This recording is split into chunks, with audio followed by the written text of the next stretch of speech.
Isang mahigpit na yakap ang sumalubong sa kanya nang dumating si Patricio sa bahay ni Maki. After her bout of tears, ay ito kaagad ang tinawagan niya.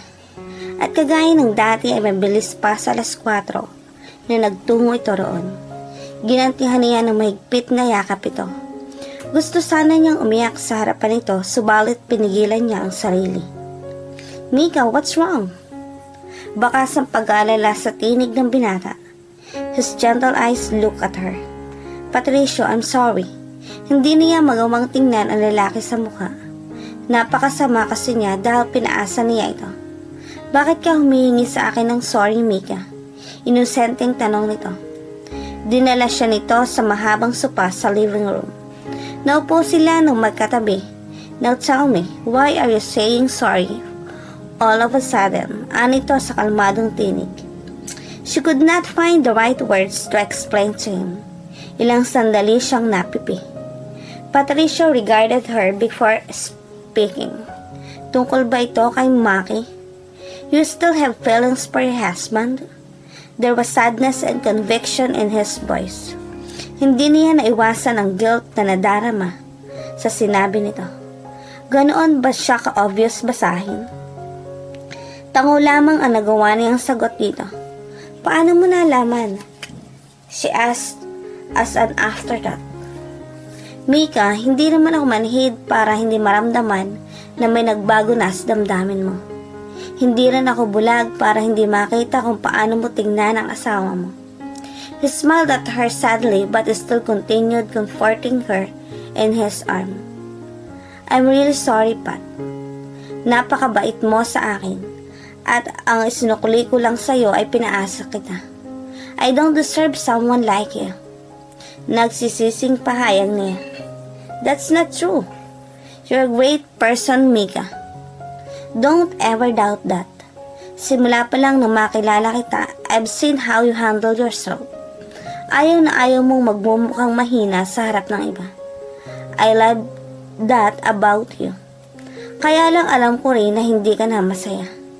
But I was happy before." Umiling ito. "No, you weren't. Never kitang nakitang talagang masaya, Mika. You were always holding back something from me," he continued. "And what is that?" Nagalang ang tanong niya. "Ang puso mo," tugon nito. "You never did give your heart to anyone except Maki. Siya lang ang nagmamayari ng puso mo." Malungkot na acceptance ng binata.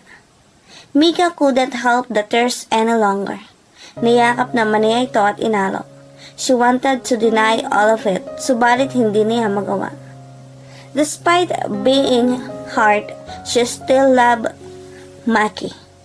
Nang humupa na ang kanyang damdamin ay nagawa na niyang muling harapin ang lalaki. "Pat, I can't marry you. Pagpatawad mo pero hindi ko kayang pakasalan ka." She saw his face saddened by her decision, and she cursed herself silently. "I understand, iyon ang desisyon mo at ginagalang ko yon, Mika. Bakit ba hindi na lang siya na in love kay Patricio? Bakit ba sa isang tulad pa ni Maki na naging tanga ang puso niya? I know, I'm not worthy of your help anymore, Pat. But I want to ask a favor from you kung pwede lang. Kapag kadaka ay nag-alangan niyang pahayag. Don't think about it. Hindi ako magsisinungaling na hindi ako nasaktan, Mika. Ipokrito ako kung gagawin ko yon. Pero bago tayo naging magnobyo, magkaibigan tayo. Basta kaya ko, tutulungan kita. If it's a way to make you happy, I'll do it." Anito na pinagsiglang tinig. "Please, ihatid mo na kami ni JC pauwi sa bahay ni Daddy. Hindi ko na kayang magtagal pa dito. Lalo lang ako nasasaktan." "What do you mean? Ano ang ginawa sa iyo ni Maki?" Naging seryosong ang tinig nito nang marinig iyon. "Nothing. He just doesn't love me at hindi ko na kayang tumira kasama siya sa isang bahay na ako lang ang nagmamahal. Napapagod na ako, Pat. Hindi ko ipipilit ang sarili ko sa isang tao na ni minsan ay hindi nag-alala sa akin," she declared with conviction. Tahimik lang na dinigest ni Patricio ang mga sinasabi niya. Hindi na ito nag-comment pa. Mag-impake ka na, Mika. I'll return in an hour. Anito bago siya hinagkan sa pisngi. Thank you, Pat. Hindi ko makakalimutan ang ginawa mong ito para sa akin, sa amin ni JC. Sinserong tura niya. She gave him a kiss on the cheek. Walang anuman yon, Mika. See you later. Inihatid niya ang lalaki hanggang sa labas ng pinto at maya-maya lamang ay umalis na ang sasakyan nito. Umakyat siya sa itaas at tumigil sa tapat ng pinto ng kwarto ni JC. Nang buksan niya iyon ay natagpuan niya ang anak na nagdo-drawing sa isang sulok ng playpen nito. His round, cherubic face looked up the moment she went inside the room. Pinigil niya ang mapaiyak sa harapan ng mapagmasdan ang mukha nito. The face that will surely be like his dad years from now. Tumabi siya sa bata at parang nasense kaagad nito ang kalungkutan niya kaya niyakap siya nito. She welcomed the warmth he was giving her. Mami, bakit sad ka? Inosenteng tanong nito. The little boy even touched her face. JC baby, kailangan kasi nating umuwi kay papi. Doon muna tayo. Malungkot na tugon niya. Ang pinakaayaw niyang gawin ay ipaliwanag dito ang kanilang pag-alis. Why? Naguguluhang tanong nito. Baby, hindi ko pa ma-explain sa iyo ngayon. Hindi alam ni Mika kung paano ipapaliwanag sa anak ang sitwasyon. Hindi niya alam kung saan siya magsisimula. Mami, kasama ba natin si Daddy? Hopeful na tanong nito. Napakagat-labi siya. Hindi niya alam kung ano ang tamang sabihin. Mami! Anito na tila naghihintay ng kanyang sagot. No, JC, hindi pwedeng sumama si Daddy sa atin. Maingat niyang saad, subalit hindi pa rin yon maiwasan ang negatibong reaksyon ng anak. Hindi pwede, Mami. Sabi ni Daddy ay magkakasama na tayo sa isang bahay. Sabi niya hindi na tayo maghihiwa-hiwalay tatlo. He promised me. Anito sa nagmamaktol na tinig. He threw his little ball across the room. Sinubukan niyang hawakan ng batang lalaki. Subalit pilit itong nagpupumiglas. She gave up trying and instead tried reasoning with him again. I know he did, JC, but listen to me. Pwede pa rin kayo makita ni Daddy sa bahay ni Papi. You can still play with him if you want. She used reverse psychology with him, but it's still not to avail. Mommy, it's not gonna be the same. I want him to stay with us. Isinama na lang natin siya, Mami. Please, please. Nagpapaawang hiling na anak. She tried to stay in control. Hindi maaaring lumambot ang puso niya sa ganoong pagkakataon. I'm sorry, JC, pero hindi pwede. Matigas ang tinig na pahayag niya. Nakita niya ang namumong mga luha sa abong mga mata nito. His throat suddenly constricted at the sight, but she stopped herself from crying. It's not that he can't go with us, Mommy. You don't want him to go with us. You don't like him. You hate Daddy, right? That's why. There was an accusation in his broken voice bago ito tumakbo at dumapa sa kama. JC cried loudly. Tumayo sa kinauupuan ng babae at nilapitan ng anak.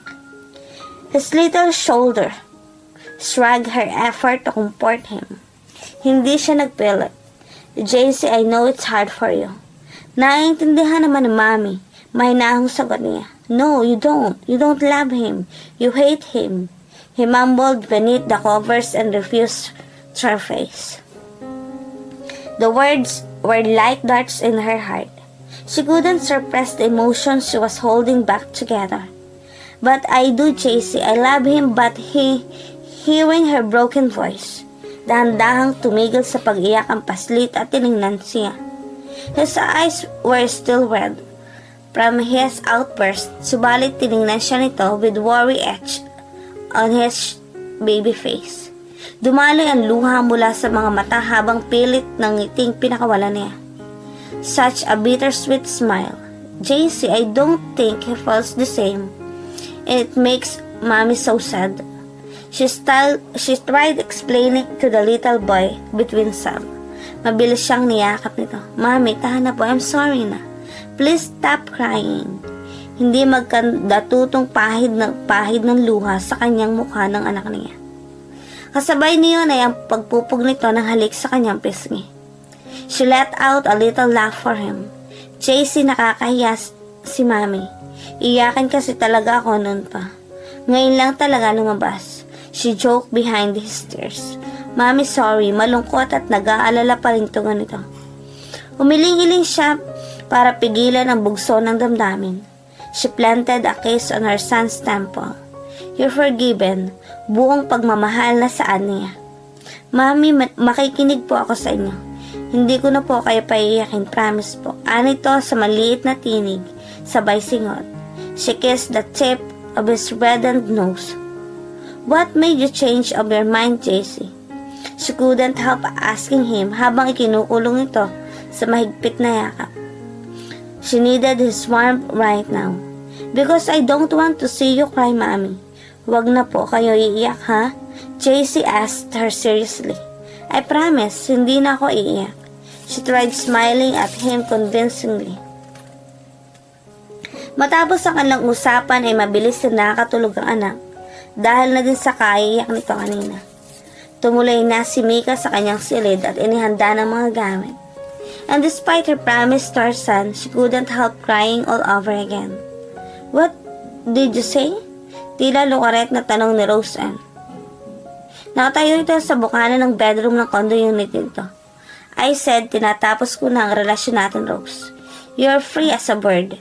Hindi siya nagdalawang isip nang sabihin iyan. Tell me you're joking, Maki. Anito nag-uumpisa ng lumakas sa tinig. I'm sorry, I'm not. I mean, what I said, Rose. Gusto ko nang makapaghiwalay. He told her matter-of-factly. Shock was written in her face. Ilang sandali itong napakaw sa kinatatayuan at nakatingin lamang sa kanya. Maya-maya ay nakabibinging tili ang pinakawalan nito. No way, Maki. You are not gonna leave me like this. After all these years ng paghihintay ko, ganito lang. Sorry, no way. Nag-hysterical na balik nito. She was starting to throw the first thing she could see. Isang figurine ng dolphin ang nakita nito. Mabilis na nailaga nito ni Maki ang bagay na binato sa dalaga. It hit the floor and crashed loudly. Roseanne, there's no use throwing things at me. Hindi na magbabago ang desisyon ko. Hindi na yan nais makisimpatya sa babae. Knowing her, lalo lang ito nagwala. Maagap na naiwasan niyang muli ang isang lumipad na bagay. This time, it was a flower vase. Matapos ang ginawa kong pagtitiis, ganito na lang. Matapos kong magpakatanga sa'yo, she was still blabbering. Hindi ko kasalanan na umasa ka, Rose. You're the one who assumed na pakakasalan kita. He told her brutally. She deserved to know her own folly. Walang hiya ka, Maki. Sigaw nito at walang anumang inihagis na isa na namang bagay na babasagin ang pinakawalan. It nearly hit his head. Napamura siya. Rose, itigil mo na yung ginagawa mo. Saway niya. Manggagamit ka. Ayaw pa rin itong magpaawat. Ang sumunod nitong ibinato ay tinamaan siya sa gilid ng noo. The impact was sudden, and it almost made him unconscious. Mabuti na lang matigas ang ulo niya. That's it. Inis na niyang sigaw. He easily maneuvered to her side nang hindi tinatamaan ng kahit anong bagay na ibinata nito. He immediately took hold of her wrist and yanked what she was holding. Hinila niya ang nagsisigaw na babae tinupo sa sopa. I'm done with all your antics, and this thing ends here. May penalidad na pahayag nito. You, tama ka na, okay? Mabilis niyang putol na dapat nasasabihin nito.